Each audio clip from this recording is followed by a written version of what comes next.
Alright, let's get this started.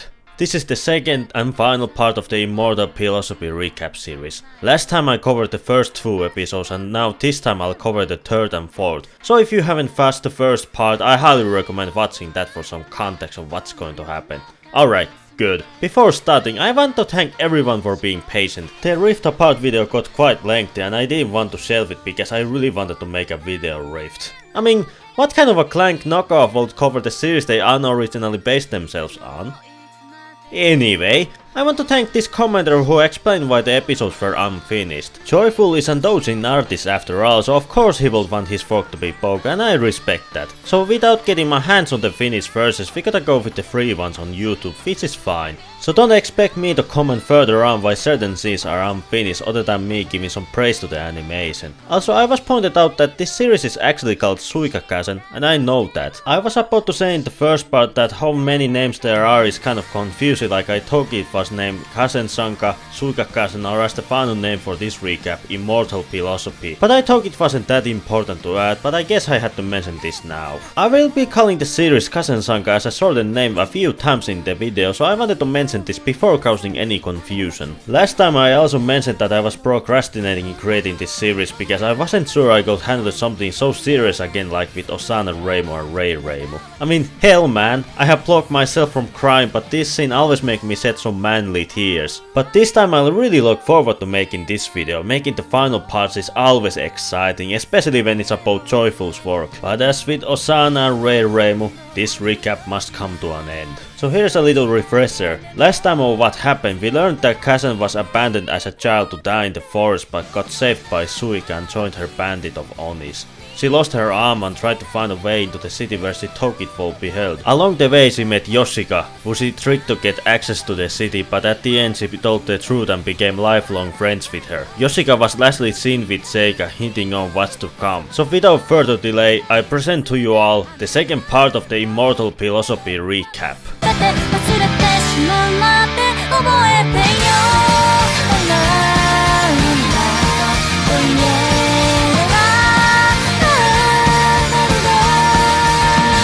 The third episode starts off with Yoshika meditating. We then get a flashback to her childhood where we see a funeral and her mother crying, with most likely her father being under the wraps. She remembers her time with Kasen before being interrupted by Seiga. Side note, Seiga absolutely terrifies me in this series. Her blank eyes and white smile really makes her look so fucking creepy. She takes Yoshika to eat her with her zombies escorting them. She calls back when Yoshika came to her demanding to be made a hermit, and then she starts drooling over the wood. I'm getting hungry watching this and all I have is these noodles. This sucks, man. Seiga is smiling that her food she collected around the world is appreciated. She tells Yoshika that in order to make her a hermit, she will introduce her to a spirit of noble status, so today they will celebrate in advance.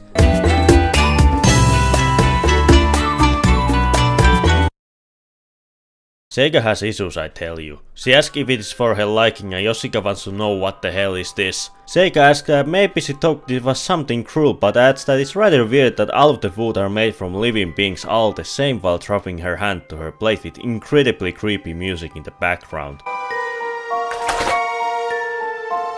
She continues by saying that what they have here is very much cruelty itself, because on top of these plates are but lumps of corpses. In order for living beings to continue living, they have to kill and eat someone, but different from animals who simply kill and eat, humans are much more atrocious because they cut and cook, because that's why they must not forget. No matter how neatly it may passed up on top of a plate, it's still a life that was killed so they may live another day.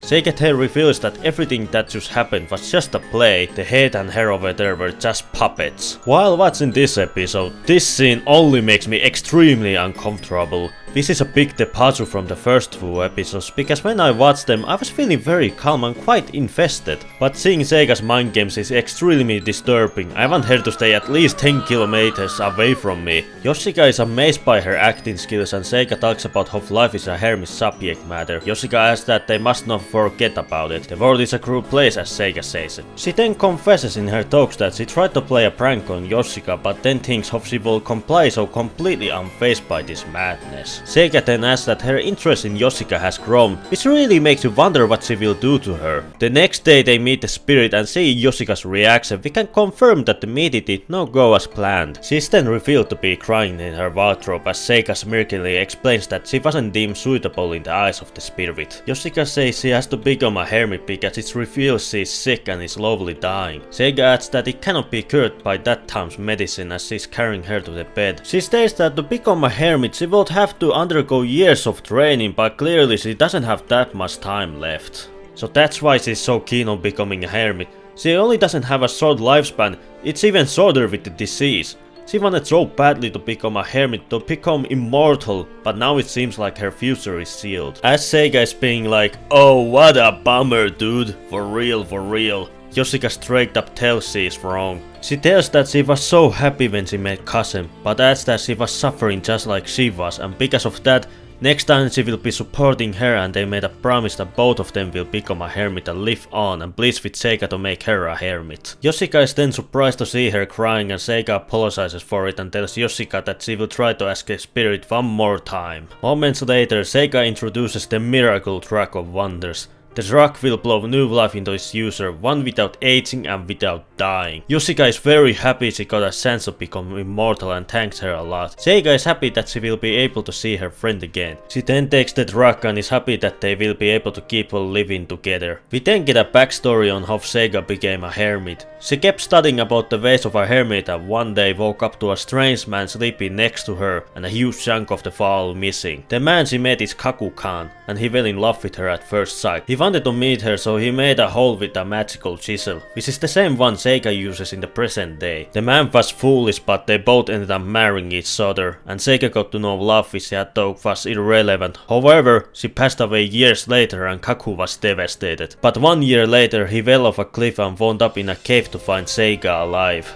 In order to become a hermit, she had to fake her own death and stay with her hermit father in Zenkai, the hermit world, and then she's lastly seen looking at her former husband with pity in her eyes. She shows being a hermit over love. I mean, sure, she may have abandoned her husband, brought the dead back to life and scarred me for the rest of my life, but at least she went to long lengths to help Yoshika to become immortal and achieve her dream of seeing Kazen again. She can't be that bad.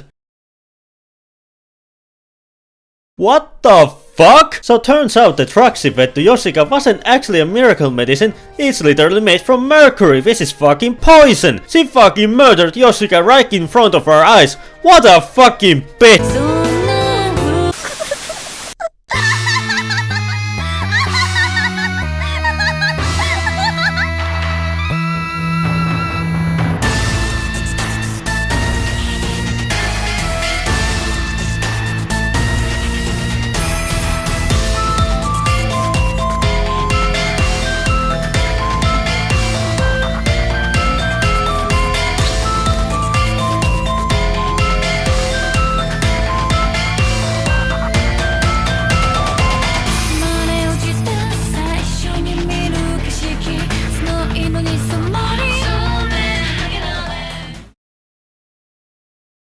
Like with Osana Reimu and Reireimu, I brought up that some characters' interactions and personalities are pretty inconsistent compared to the official ones, but if there's one person who makes that exception, it is Seiga. Not gonna lie, I've been scouring the Touhou community a lot, hogging its content like I'm in a buffet, and something that caught me by surprise while watching this is that Seiga is straight up evil. She's a sympathetic villain like Junko who went far against the Lunaries because her son was murdered, or necessary evil like Yukari who will trap random people from the outside world to help balance Genso. No, Seiga is evil to her core. She acts to further her own goals, converting people to Taoism because she believes it's superior to other religions and nothing more. She doesn't care about anyone, she manipulates them for her own ends. She revives corpses and disregards human rights. Plus she was reverse Santa and stole Gensokyo's belongings to sell back to whoever they poked it from. She is absolutely terrifying and I do not like her. Anyway, in the ending credits it explains how Seiga came to Japan to teach about Taoism. Yang Xi visits Chinese zombie which is being controlled with his talisman. 1200 years later, Yoshika and Seiga are in modern day watching the terrors of war happening in front of their eyes, and Seiga says that humans have multiplied way too much and start to kill for purposes other than eating, and thinks the word pest is very suitable for humans because they pollute the planet. Eat and eat, then leave behind a mess. If the god who created Earth were ever to see humans, they would have goosebumps. She adds to it by saying a long life is hard too, because saying this for thousands of years will tear to your heart as if you were about to die. So that probably explains why she's a nasty bitch. She at the end gives her services for cousin probably just to make fun of her secretly because she owns Yoshika now.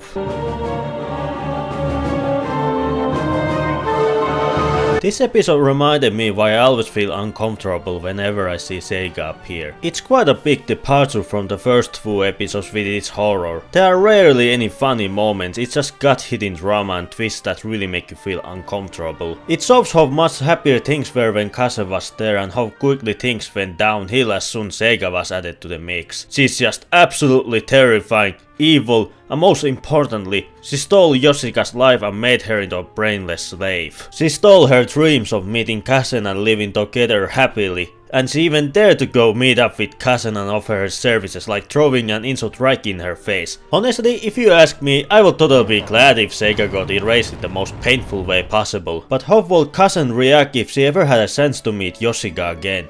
Well, we will find out soon enough in the last episode of Kasen Sanka. Before we head on, I want to thank you all for watching this far and the people who have followed me on this journey. It's been a fun ride. Immortal Philosophy Episode 4, here we go.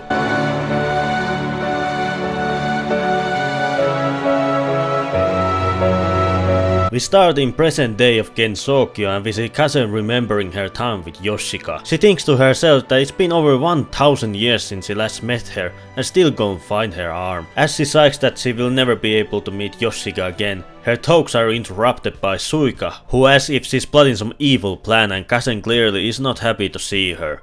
Suika then hits a weak spot when she mentions Yoshika. She reminds Kasen that she can manipulate density and pick wherever she wants, and was watching Kasen when she revealed the truth to her. And Makili says she almost forgot about that moment. Kasen tries to deflect Suika's claim but gets interrupted by her smashing the ground. She says she's pissed off and drops a huge boulder at the gate. Kasen then starts a counterattack, asking what she thinks she's doing, and Suika hits back at her saying 1000 years have passed since their last encounter, and no matter how she looks at it, Yoshika is already dead.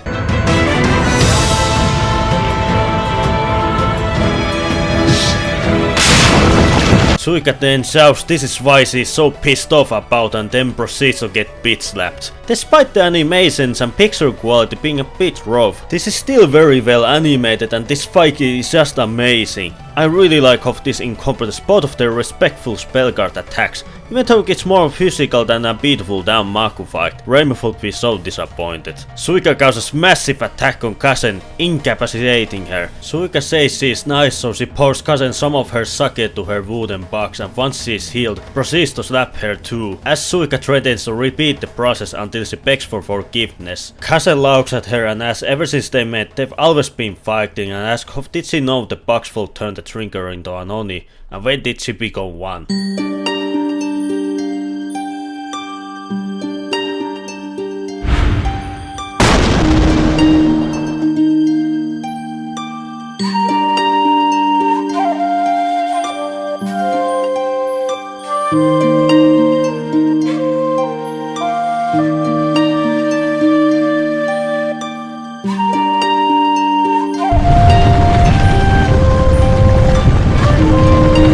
As Suika prepares to take out Kasen, she misses her throw, but when she tries it again, she misses again. Guess where this leads to? Yep, She's drunk. Kazen managed to switch out her bottle to a fake one with poison sake, the same drink which causes her defeat against the humans in the first place. It makes any Ani dead drunk in an instant. And I must say that even though this is a very serious fight, it's surprisingly funny one too. Kazen boasts confidently she prepared it, and as she prepares to smack the shit out of Suika, she misses, because she drank it too, making both of them really drunk. And like I said earlier, this is fucking hilarious. I just really like this scene, because it's just two people from the past having a really destructive reunion. But you just can't help but laugh at the absurdity of both of them just drunk rambling. Kazen brings up she made a promise and Suika fires back at her saying it didn't work out at all. It lets Kazen have hope that could not be kept and makes her suffer. She yells at her that giving up is not a bad thing, and sometimes giving up requires courage too, and claims she still doesn't understand the most bitter thing about it is her. She then drops Kazen and claims nobody will blame her if she broke her promise and stopped with the Hermit thing, because everything will be fine. After all, she's one of them, a yokai. Kazen claims she was saved by Yoshika. Then that makes Suika furious and shows at her to not fucking lie to her, because that wholehearted sentiment of hers will one day kill her.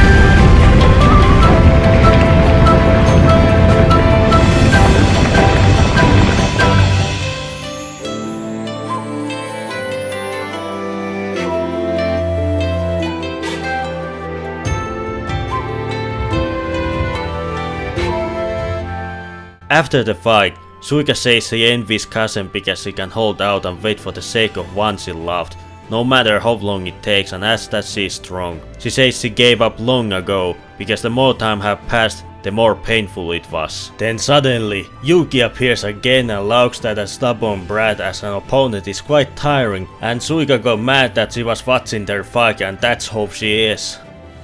Several days later, Kazen is still feeling terrible from the poison and sake and was drunk for 2 days straight. The gate was left completely untouched by their fight, but she's irritated that she got tricked by Suika's provocations. Kazen remembers what she said about Yoshika, her being already dead, and the most bitter thing about this being her. As she continues her day, she for the first time in 1000 years meets her beloved, and just runs up to hug her. Yoshika is confused about what's going on and asks who she is. Kazen apologizes and tells Yoshika that she reminded her of someone she knew long ago. And here it is, the moment we waited for. After so long, they both finally met once again, and you just can't help but feel happy that after both of them went through a lot, Kazen waiting for her 1000 years and Yoshika getting tricked by Seiga and getting turned into a mindless zombie. And as she starts to remember, her seal gets removed, to prove that love is stronger than any of Seiga's tricks. God, that's so cliche. Let me try to rephrase it. It proved that Seiga got nothing on Yuri energy. Seiga herself finds Yoshika's seal and acknowledges that her mind has once more come to life. Her body is dead, but she still has mind's energy left, so she gives her permission to go ahead and use it for Kazen. She's a little bummed out that she wanted to be with her just a little bit longer, and Suika comments that it's surprising to see Seiga like this. After all, she was watching the two all the time as well, but adds that she didn't look like someone who will be moved by emotion. Damn, Suika really is Genso's serial stalker. Seiga tells Suika that there was a woman a long time ago who threw away love for the sake of becoming a hermit, and a man who loved her despite that. As she continues her story, we see the man chiseling quite deep into the cave to reach her, and then Seiga herself appears in front of the man and reveals that she still has deep feelings towards him, and for her sake, the man became a hermit with her, and says that those girls over there were just like those idiots. And she ended up smiling and said that we are all idiots, and then they all just laugh. Kazen carries Yoshika to a flower field and complains that her body has gotten so stiff she can't move, but is happy because the gentle breeze and the scent of grass feels great. Kazen asks her what else she wants her to do, and Yoshika asks her to stay by her side forever, because she doesn't want to ever be again separated from her, and Kazen happily agrees to this. While they're lying down, Yoshika and Kazen start to remember their time together, and I can't help but feel sad because we all know how this is going to end. As the final memories come in, she thanks Kazen for the last time before closing her eyes and passing away. I am so glad that Kazen finally got to fulfill her promise and Yoshika realized she doesn't need to extend her lifespan. All she needed was to spend her remaining time with the one she cared the most about. That's a lovely lesson from this story.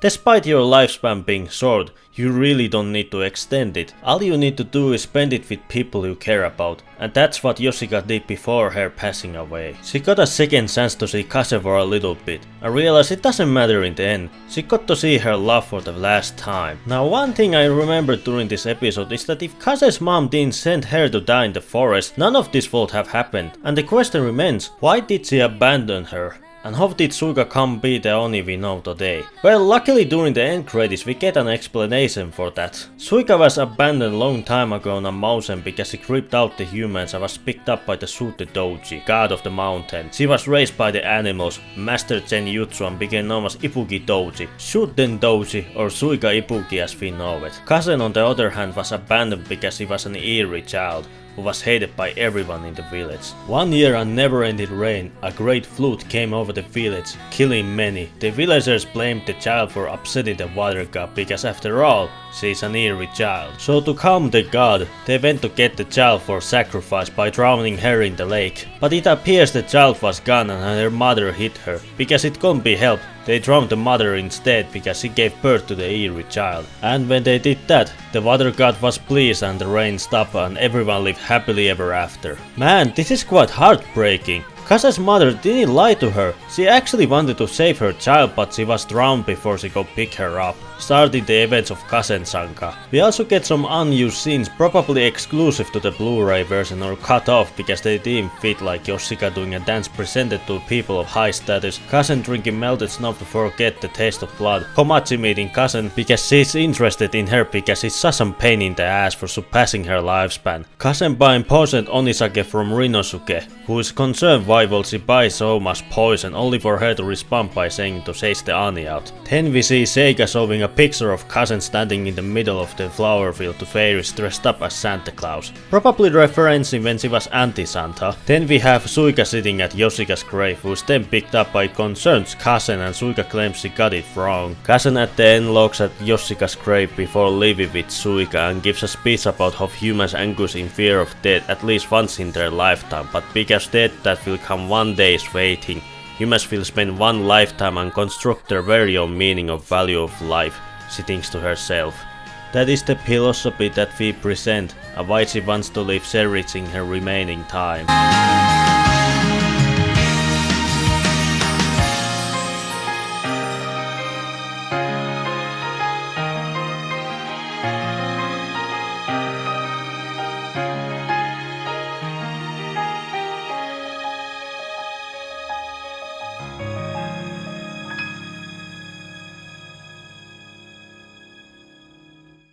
So here we are once again, at the end of Joyful's excellent work. I just loved the episode, it's maybe the best one in the series. So much happened and it was very beautiful. I am really happy that Kazen got to fulfill her promise and Yoshika was so calm even when her inevitable death was near. It just goes to show no matter who Joyful writes about, be it about Lazy's Rhyme Maiden, Miko who hides behind a mask, Chandler a man-eater, Hermit, Oni or simply a human who turned into a zombie. They are just so masterfully written that you can't help but give this man a pat on the back and tell him he did good. While I might not think this can fit as well in the Touhou headcanon because of Yoshika's passing, but it doesn't need to do that. It told an excellent fan story that you really should not miss. And honestly, I am so glad that I decided to give this series a fair shot. Not only did it help me realize that some things aren't that bad once you take a shot at them, you might walk away with a new perspective. And honestly, after watching this, even if someday I have to remake the Osana Reimu recap because I want to make it better, I will go in there with confidence and not with procrastination. And before anyone can ask the question, do I prefer this over the Osana Reimu series? I mean, are you kidding me? This one has Reimu in it and this one doesn't. Obviously Osana wins. Jokes aside, I can't do the comparison.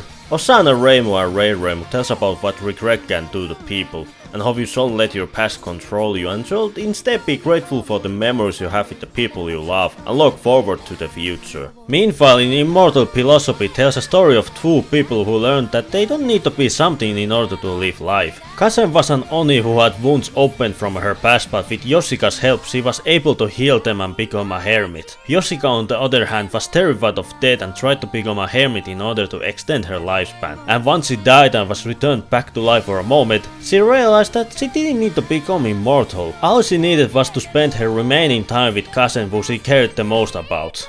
So, that's all I have to say about Immortal Philosophy. It's an excellent story with confusing name choices. I highly recommend watching this because if you really adore Touhou the same way I do, then this is a must watch. Also, like I said in my small goal video, if you people help me reach 1k subs, I will remake Osana Reimu recap. So if you have been holding off from subscribing, then now's a good time to do so. So thank you all still for watching and have a wonderful day.